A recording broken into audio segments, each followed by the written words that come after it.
ప్రేక్షకులందరికీ నమస్కారం అండి. ఈరోజు మనం కన్యాకుమారిలో ఉన్నాం. సో ఉదయం నుంచి ఎన్నో ఇండ్లను గమనించాను.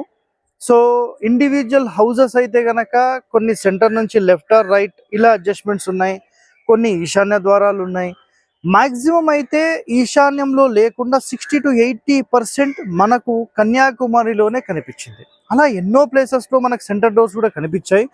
సో ఇక్కడ ఒకటే గమనించండి, వాయువ్యం వైపు జరిపి డోర్ పెడతారా? అసలు వాయువ్యం వైపు అనేది ఏంటిది, ఏం మాట్లాడతారు తెలుసా? ఉచ్చస్థానము నీచస్థానం, అదే అసలు నీచస్థానంలో ఒక ఇంచు కూడా పోవద్దు అని మాట్లాడతారు. కొన్ని వందల వేల ఎవిడెన్స్ ఇలాంటి ఒక ఓల్డెస్ట్ టౌన్స్కి విలేజెస్కి మీరు వస్తే తెలుస్తుంది. సో మన భారతదేశంలో గుర్తుపెట్టుకోండి, పల్లెటూరు నుంచే ఒరిజినల్ శాస్త్రాలు కానీ మనం పాటించే విధి విధానాలు కానీ ఇవన్నీ వచ్చాయి. ఒక్కసారి నా బ్యాక్గ్రౌండ్లో కనిపిస్తున్న ఈ ఇంటిని అబ్జర్వ్ చేయండి. ఒక్కసారి దబా ముందుకురా. సో ఈ ఇంటిని అబ్జర్వ్ చేస్తే మొత్తం ఇంటి మొత్తానికి సంబంధించిన సెంటర్ ఎక్కడుందో ఒకసారి చూడండి. ఇదిగోండి, ఇక్కడ నుంచి స్టార్ట్ అండి ఇల్లు. ఇది మళ్ళీ ఎక్స్టెన్షన్ పెట్టారు, అక్కడ బార్డర్ మనకు క్లియర్ కనిపిస్తుంది. సో అక్కడ నుంచి అక్కడికి చూస్తే సెంటర్ ఇదండి.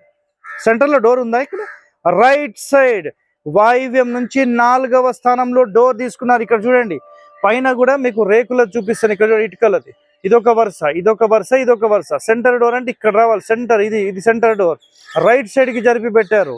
సో నంబర్ 1 సిస్టమ్, మన హరివాస్తు పాటించే విధి విధానాలు ఒరిజినలా కాదా, మన పూర్వీకులు ఏం పాటించారు మీరే తెలుసుకోండి. ఇక్కడ చూడండి, రైట్ సైడ్ లోనే మళ్ళీ ఇంకో ఇల్లు చూస్తే జస్ట్ ఇక్కడ చూడండి, మళ్ళీ సెంటర్ డోర్, మళ్ళీ 2 విండోస్. మరి అజ్ఞానులు మరి అసలు ఏ శాస్త్రం చదివారు? మళ్ళీ సొంత కవిత్వాలన్నీ చెప్తుంటే మీరు ఎలా? మళ్ళీ అక్కడ పక్కనే ఇంకోటి చూడండి, ఇంకో ఇల్లు కూడా ఉంది. ఇదిగోండి, దాని పక్కనే ఇంటికి ఇదిగోండి సెంటర్ డోర్, మళ్ళీ 2 విండోస్. సో కొంచెం విండోస్ బ్యాలెన్స్ అవుట్ అయ్యాయి. సో ఇక్కడ చూడండి, మనం చెప్పేది ఒరిజినలా కాదా మీరు అర్థం చేసుకోండి. సో వివేకానందుల వారి ఏరియాలో, సో ఆయన కేంద్రం ఇక్కడ ఏదైతే ఉందో వివేకానంద కేంద్రాన్ని, సో అందులో 100% మన రూల్స్ ప్రకారం స్థాపత్య భేదం ప్రకారం ఉంది. సో ఒరిజినల్ శాస్త్రాల ప్రకారం ఇల్లు కట్టుకోండి, సుఖ సంతోషాలతో ఉండండి. ఓకే, థ్యాంక్ యూ అండి.